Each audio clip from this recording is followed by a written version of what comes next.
Lakini hii Elijah ambaye alisema uongozi utatoka kwa hapa kwa maji hapa imetimia.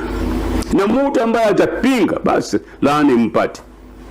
Lakini sasa mimi nimetoka Nairobi, kwa kila petrol station nikienda kununua mafuta, hata nienda kununua soda, wote ni Sifuna. Wanasema sisi ni Sifuna. Na wewe, wale walikufa na ambao wako hai wamewekelea huyu kijana mkono. Hata wenye wamekufa pia wale wamekufa kwa sababu sisi tunapata ndoto.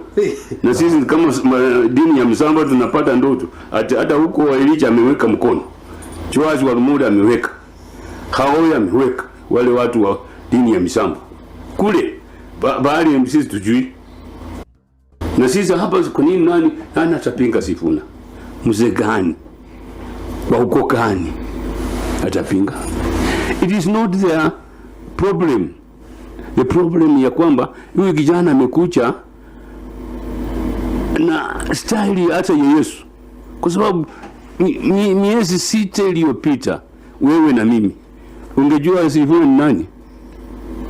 Ambaye ulimwengu wote ya Kenya na nje wanasumuza Sifuna. Hakuna.